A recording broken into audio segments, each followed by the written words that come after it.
Llegaron los días de invierno, amarillos y sombríos. Un manto de nieve raído, agujereado, tenue, cubría la tierra descolorida.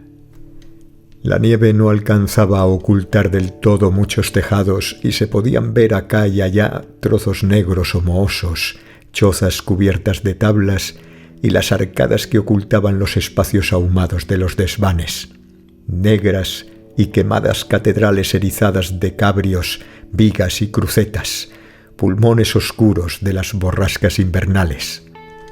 Cada aurora descubría nuevas chimeneas, nuevos tubos brotados durante la noche, henchidos por el huracán nocturno, oscuros cañones de órganos diabólicos. Los desollinadores no podían desembarazarse de las cornejas que, cual hojas negras animadas de vida, poblaban por las noches las ramas de los árboles frente a la iglesia.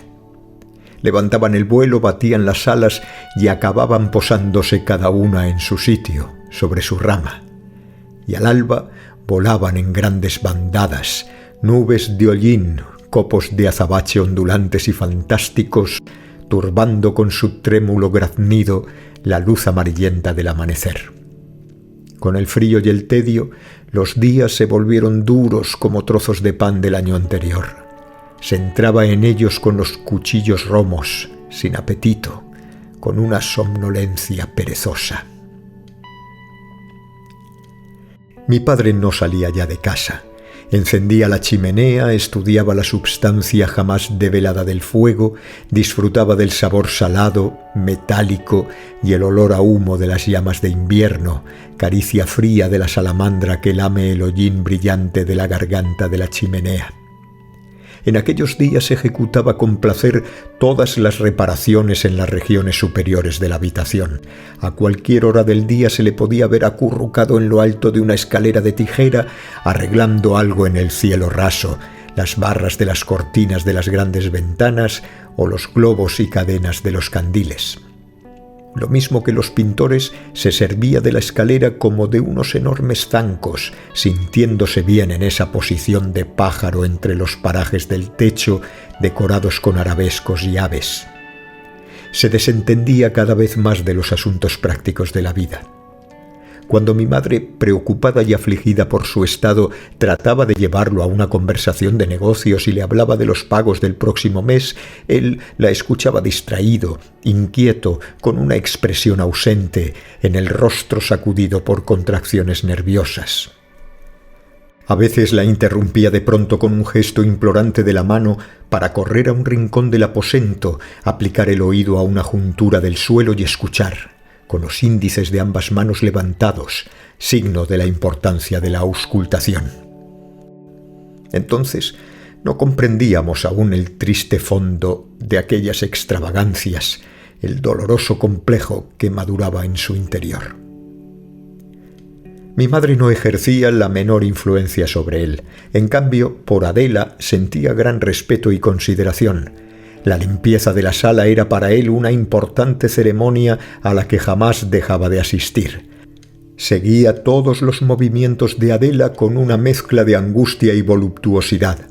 Atribuía a cada uno de los actos de la joven un significado más profundo, de tipo simbólico. Cuando ella, con ademanes enérgicos, pasaba el cepillo por el suelo, se sentía desfallecer. Las lágrimas brotaban de sus ojos, se le crispaba el rostro con una risa silenciosa y sacudían su cuerpo espasmos de goce. Su sensibilidad a las cosquillas llegaba a los límites de la locura. Bastaba que Adela le apuntara con el dedo, con el gesto de hacerle cosquillas, y él, presa de un pánico salvaje, atravesaba las habitaciones cerrando tras sí las puertas para echarse al final en una cama y retorcerse con una risa convulsiva bajo el influjo de la sola imagen interior a la que no podía resistirse. Gracias a eso, Adela tenía sobre mi padre un poder casi ilimitado. En aquel tiempo observamos por primera vez en él un interés apasionado por los animales. Al principio fue una afición de cazador y artista a la par, y posiblemente también la simpatía zoológica más profunda de una criatura hacia unos semejantes que tenían formas de vida diferentes, la investigación de registros del ser aún no conocidos. Solo en su fase posterior, este aspecto adquirió un matiz extraño, complejo, profundamente vicioso y contra natura, que es mejor no exponer a la luz del día. Aquello empezó con la incubación de huevos de aves. Con gran derroche de esfuerzos y dinero, mi padre había hecho llegar de Hamburgo, de Holanda y de algunas estaciones zoológicas africanas huevos fecundados que hacía empollar a unas enormes gallinas belgas. Era también para mí una ocupación absorbente contemplar el nacimiento de los polluelos, verdaderos fenómenos por sus formas y colores. Era imposible, viendo aquellos monstruos de picos enormes, fantásticos, que desde el nacimiento se ponían a piar a voz en cuello, silbando ávidamente desde las profundidades de su garganta, contemplando aquella especie de reptiles de cuerpo débil, desnudo, corcovado, adivinar en ellos a los futuros pavos reales, faisanes, cóndores. Colocados en cestas llenas de algodón, aquellos engendros de monstruos erguían sobre sus frágiles cuellos unas cabezas ciegas cubiertas de albumen, graznando destempladamente con sus gargantas afónicas. Mi padre se pasaba a lo largo de las estanterías con un delantal verde como jardinero que inspecciona sus siembras de cactus y extraía de la nada aquellas vesículas ciegas en las que ya alentaba la vida, aquellos vientres torpes, incapaces de recibir del mundo exterior cualquier cosa que no fuera el alimento, con hatos de vida que se erguían a tientas hacia la claridad. Unas semanas más tarde, cuando aquellos ciegos retoños se abrieron a la luz, las habitaciones se llenaron de un tumulto multicolor, del centelleante gorjeo de los nuevos habitantes. Se posaban en las barras de las cortinas y en las cornisas de los armarios, anidaban en los huecos de las ramas de estaño y en los arabescos de los candiles.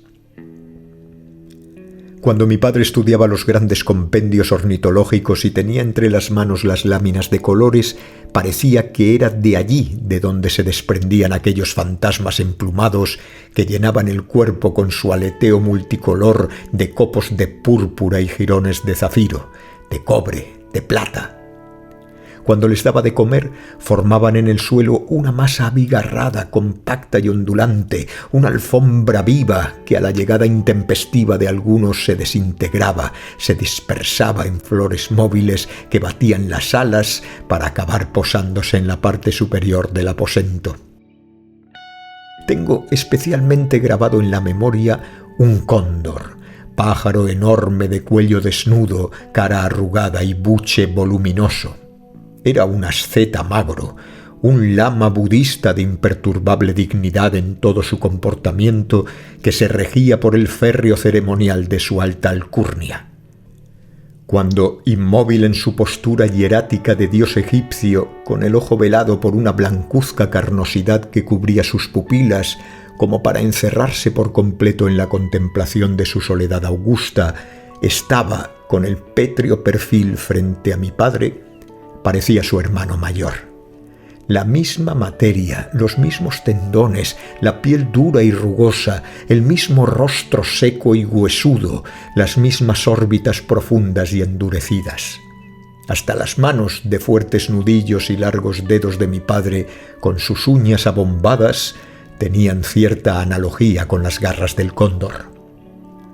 Al verlo así, dormitando, no podía sustraerme a la impresión de que tenía ante mí a una momia disecada, la momia reducida de mi padre. Creo que tal asombrosa semejanza tampoco escapó a la atención de mi madre, aunque nunca hablamos de ello. Es singular que el cóndor utilizase el mismo orinal que mi padre. No satisfecho con incubar incesantemente nuevos especímenes, mi padre organizaba en el desván bodas de aves, enviaba casamenteros, ataba a las novias seductoras y lánguidas junto a las grietas y agujeros de la techumbre, lo que trajo por consecuencia que el enorme tejado de 2 vertientes de nuestra casa se convirtiera en un verdadero albergue de aves, un arca de Noé a la que llegaba toda clase de seres alados desde parajes lejanos. Incluso mucho tiempo después de liquidada aquella manía avícola, subsistió en el mundo de las aves la costumbre de llegar a nuestra casa. En el período de las migraciones de primavera se abatían verdaderas nubes de grullas, pelícanos, pavos reales y otros pájaros sobre nuestros techos. No obstante, después de un breve florecimiento, esta afición tomó un giro más bien desolador. En efecto, pronto se hizo necesario trasladar a mi padre a las 2 habitaciones del desván que servían como depósito de trastos inútiles. Desde el alba salía de allí el clamor confuso de las aves. En las piezas de madera del desván, a modo de cajas de resonancia, reforzada ésta por lo bajo del techo, repercutía todo aquel alboroto, cantos y gorjeos. Así perdimos de vista a nuestro padre durante varias semanas. Bajaba muy raras veces, y entonces podíamos observar la transformación operada en él. Se le veía disminuido, encogido, flaco. A veces se levantaba de la mesa, batía distraídamente los brazos como si fueran alas y soltaba un largo gorjeo mientras entrecerraba los ojos.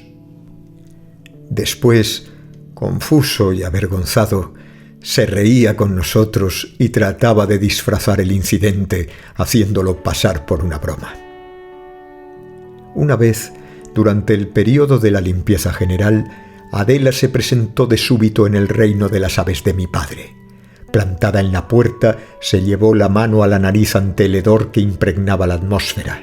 Los montones de inmundicia cubrían el suelo y se apilaban sobre mesas y muebles.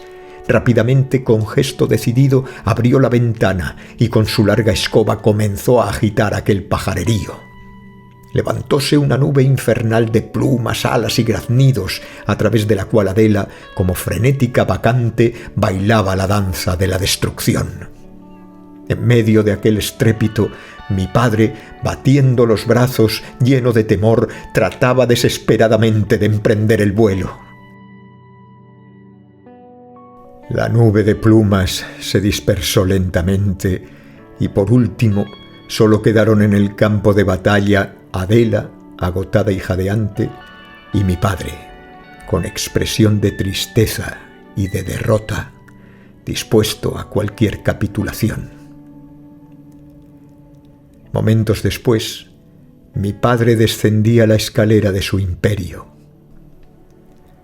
Era un hombre roto, un rey desterrado que había perdido trono y poder.